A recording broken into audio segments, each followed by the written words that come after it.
کہ میرے پیارے آقا صلی اللہ علیہ وسلم کے پیارے دیوانوں، حضرت موسیٰ علیہ السلام اور ہارون علیہ السلام سے رب نے فرمایا اذهب انت واخوک بآیاتی ولا تنیا فی ذکری۔ یہ دونوں بھائی بھی جب فرعون کے پاس پہنچے تو پہنچنے کے بعد اللہ کے ذکر سے انہوں نے غفلت نہیں برتی، بلکہ اللہ اکبر، ایک بہت بڑی پیاری بات میں آپ کو حضرت موسیٰ علیہ السلام کی زندگی کے مقصد کی روشنی میں عرض کرنا، قرآن کی روشنی میں چاہوں گا، جس سے آپ اور ہم اپنی زبان کی اہمیت کو سمجھ سکیں۔ حضرت موسیٰ علیہ السلام اللہ کی بارگاہ میں اپنی زبان کی گرہ کے کھلنے کے حوالے سے عرض کرتے ہیں رب اشرح لی صدری ویسر لی امری واحلل عقدۃ من لسانی یفقہوا قولی۔ یہ دعا کرتے ہیں، لیکن آپ کو معلوم ہے کہ زبان کی گرہ کو کھل جانے کی دعا کیوں کرتے ہیں؟ اللہ اکبر، اللہ اکبر۔ تو قرآن نے اس کی وجہ بیان فرمائی کئی نسبحک کثیرا ونذکرک کثیرا۔ اے اللہ، میں اپنی زبان کی گرہ کو کھلنے کے لیے تیری بارگاہ میں اس لیے دعا کر رہا ہوں تاکہ میں تیری تسبیح زیادہ کروں اور تیرا ذکر کثرت کے ساتھ کیا کروں۔ تو زبان ہے ہی اللہ کے ذکر کے لیے، اور جو اپنی زبان سے اللہ کا ذکر کرتا ہے، اللہ عز و جل کی یاد میں زندگی کے لمحات کو گزارتا ہے، رب قدیر جل جلالہ اس پر خاص کرم کی نظر فرماتا ہے۔ میرے پیارے آقا صلی اللہ تعالی علیہ وسلم کے پیارے دیوانوں، قرآن مقدس اور احادیث رسول صلی اللہ تعالی علیہ وسلم میں اگر آپ دیکھیں تو رب قدیر جل جلالہ نے ایسا نہیں کہ صرف یہ فرمایا ہو کہ صبح اٹھو تو اللہ کا ذکر کرو، بلکہ پروردگار جل جلالہ ارشاد فرماتا ہے وَاذْكُرْ رَبَّكَ كَثِيرًا وَسَبِّحْ بِالْعَشِيِّ وَالْإِبْكَارِ، اور اپنے رب کو بکثرت یاد کرو اور پاکی بیان کرو صبح و شام۔ کہیں رب قدیر جل جلالہ نے فرمایا وَاذْكُرْ رَبَّكَ فِي نَفْسِكَ تَضَرُّعًا وَخِيفَةً وَدُونَ الْجَهْرِ مِنَ الْقَوْلِ بِالْغُدُوِّ وَالْآصَالِ وَلَا تَكُن مِّنَ الْغَافِلِينَ، اور یاد کرو اپنے رب کو اپنے دل میں عاجزی کرتے ہوئے، ڈرتے ڈرتے اور زبان سے بھی چلائے بغیر، صبح کے وقت بھی اور شام کے وقت بھی، اور نہ ہو جاؤ غافلوں میں۔ میرے پیارے آقا صلی اللہ علیہ وسلم کے پیارے دیوانوں، کہیں پروردگار جل جلالہ نے فرمایا وَاذْكُرِ اسْمَ رَبِّكَ وَتَبَتَّلْ إِلَيْهِ تَبْتِيلًا، اور ذکر کیا کرو اپنے رب کے نام کا اور سب سے کٹ کر اسی کے ہو رہو۔ میرے پیارے آقا صلی اللہ علیہ وسلم کے پیارے دیوانوں، اب اگر ہم رسول گرامی وقار صلی اللہ علیہ وسلم کی حیات طیبہ کا مطالعہ کریں تو آپ کی عقل دنگ رہ جائے گی۔ آقا کریم صلی اللہ تعالی علیہ وسلم کی عادت کریمہ تھی یذکر اللہ فی کل حین، اللہ کے رسول صلی اللہ علیہ وسلم ہر وقت اپنے پروردگار جل جلالہ کا ذکر کیا کرتے تھے۔ اے رسول اعظم صلی اللہ علیہ وسلم کے پیارے دیوانوں، یہ مختصر ذکر کے حوالے سے آپ کے سامنے میں نے کچھ باتیں رکھی، اب آپ سماعت فرمائیں۔ اللہ عز و جل کے ذکر کے حوالے سے خاص طور پر رسول اعظم صلی اللہ علیہ وسلم نے ان 10 دنوں کا ذکر فرمایا۔ قرآن مقدس میں بھی اللہ عز و جل نے فرمایا یذکر اللہ فی ایام ویذکر اسم اللہ فی ایام معلومات، اور وہ مقررہ دنوں میں خصوصیت کے ساتھ اللہ تعالیٰ کو یاد کریں۔ ان دنوں میں اللہ کو یاد کرنا یہ قرآن مقدس کا فرمان بھی ہے اور اللہ عز و جل کو پسند بھی ہے۔ اب کون سا ذکر کیا جائے، اللہ عز و جل کی یاد کس طریقے سے کی جائے، اور کون سے کلمات اپنی زبان سے کثرت کے ساتھ ان 10 دنوں کے اندر ادا کیے جائیں، تو آقا کریم صلی اللہ علیہ وسلم کا ارشاد سماعت فرمائیں۔ رسول اعظم صلی اللہ علیہ وسلم نے ان ایام میں ذکر اللہ کے بارے میں فرمایا ما من ایام اعظم عند اللہ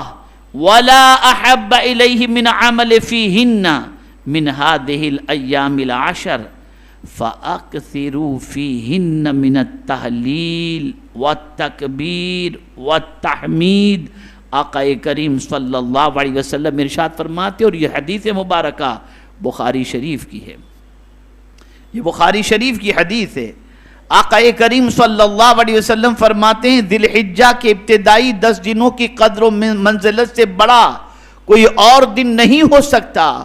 اور نہ ہی ان ایام میں کی ہوئی نیکی سے بڑھ کر اللہ تعالیٰ کو اور کوئی عمل پسند ہے۔ ان دنوں کے اعمال اللہ کو بہت پسند ہے، لہذا حضور صلی اللہ علیہ وسلم ارشاد فرماتے ہیں لہذا ان ایام میں لا الہ الا اللہ، اللہ اکبر اور الحمدللہ کی کثرت کرو۔ ان ایام میں اللہ تعالیٰ کی فرما برداری، اس کے ذکر، روزوں اور صدقات و خیرات کی کثرت کرے۔ میرے پیارے آقا صلی اللہ علیہ وسلم کے پیارے دیوانوں، یہ حدیث مبارکہ مسند امام احمد کی ہے جو میں نے ابھی آپ کے سامنے تلاوت کی۔ اب آپ اندازہ لگائیں ان دنوں کے اندر اللہ عز و جل کے ذکر کے اندر 3 چیزوں کا ذکر آیا۔ تحلیل کی کثرت کرو، تحلیل سے مراد یہ ہے لا الہ الا اللہ کی کثرت کرو۔ اسی طریقے سے تحمید، اس سے مراد الحمدللہ کی کثرت کرو۔ تکبیر، اس سے مراد اللہ اکبر کی کثرت کرو۔ ان ایام کے اندر آقا کریم صلی اللہ علیہ وسلم نے ان 3 اذکار کی کثرت کا حکم عطا فرمایا۔ اب آئیے آپ سماعت فرمائیں کہ اگر کوئی لا الہ الا اللہ کہتا ہے اور اللہ عز و جل اس کو کتنی نیکیاں عطا فرماتا ہے۔ میرے پیارے آقا صلی اللہ علیہ وسلم کے پیارے دیوانوں، حضرت ابو ہریرہ رضی اللہ تعالیٰ عنہ نے بیان کیا کہ رسول اکرم صلی اللہ علیہ وسلم نے فرمایا جس نے یہ کلمہ، کون سا کلمہ؟ لا الہ الا اللہ وحدہ لا شریک لہ لہ الملک ولہ الحمد وہو علی کل شیء قدیر، دن میں 100 مرتبہ پڑھا، دن میں 100 مرتبہ پڑھا، اسے 10 غلاموں کو آزاد کرنے کا ثواب ملے گا، اور اس کے لیے 100 نیکیاں لکھ دی جائیں گی، اور اس کی 100 برائیاں مٹا دی جائیں گی، اور اس دن وہ شیطان کے شر سے محفوظ رہے گا شام تک کے لیے، اور کوئی شخص اس دن اس سے بہتر کام کرنے والا نہیں سمجھا جائے گا سوا اس کے جو اس سے زیادہ کرے۔ یہ بھی بخاری شریف کی حدیث ہے۔ 100 مرتبہ لا الہ الا اللہ وحدہ لا شریک لہ لہ الملک ولہ الحمد وہو علی کل شیء قدیر، اس کے پڑھنے والے کو اللہ تعالیٰ 10 غلام آزاد کرنے کا ثواب عطا فرماتا ہے۔ امام مسلم رحمت اللہ تعالیٰ علیہ فرماتے ہیں کہ رسول اعظم صلی اللہ علیہ وسلم نے فرمایا جس شخص نے 10 مرتبہ لا الہ الا اللہ وحدہ لا شریک لہ لہ الملک ولہ الحمد وہو علی کل شیء قدیر یہ کلمات کہے، وہ اس شخص کی طرح ہوگا جس نے حضرت اسماعیل علیہ السلام کی نسل سے 4 غلام آزاد کیے ہوں۔ یہ مسلم شریف کی حدیث ہے۔ میرے پیارے آقا صلی اللہ علیہ وسلم کے پیارے دیوانوں، مشکات شریف کے اندر ہے، حضرت جابر رضی اللہ تعالیٰ عنہ سے مروی ہے کہ حضور صلی اللہ علیہ وسلم نے فرمایا سب سے افضل ذکر لا الہ الا اللہ، اور سب سے افضل دعا الحمدللہ ہے۔ یہ مشکات شریف کی حدیث ہے۔ اب بہت غور سے کلمہ طیبہ کی فضیلت کو سماعت فرمائیں اور دیکھیں کہ اللہ کریم نے کس طریقے سے لا الہ الا اللہ، بہتر ہے کہ پورا بھی پڑھ لیں محمد الرسول اللہ صلی اللہ علیہ وسلم، تو اس کی برکتیں مزید دوبالا ہو جائیں گی۔ حدیث شریف میں ہے، حضرت ابو سعید خدری رضی اللہ تعالیٰ عنہ بیان کرتے ہیں رسول اللہ صلی اللہ علیہ وسلم نے فرمایا، حضرت موسیٰ علیہ السلام نے عرض کیا، پروردگار مجھے کوئی ایسی چیز سکھا دے جس کے ساتھ میں تیرا ذکر کیا کروں یا میں اس کے ساتھ تجھ سے دعا کیا کروں۔ فرمایا موسیٰ لا الہ الا اللہ پڑھا کرو، موسیٰ لا الہ الا اللہ پڑھا کرو۔ انہوں نے عرض کیا پروردگار تیرے سارے بندے اسے پڑھتے ہیں، میں تو ایسی چیز چاہتا ہوں جو میرے ساتھ خاص ہو، یعنی لا الہ الا اللہ تو اور لوگ بھی پڑھتے ہیں، مجھے کوئی اسپیشل چیز بتائی جائے۔ تو پروردگار نے فرمایا موسیٰ اگر ساتوں آسمان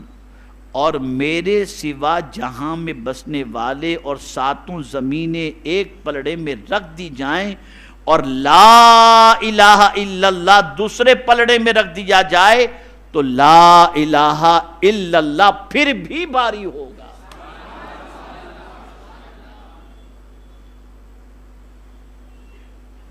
لا الہ الا اللہ پھر بھی بھاری ہوگا۔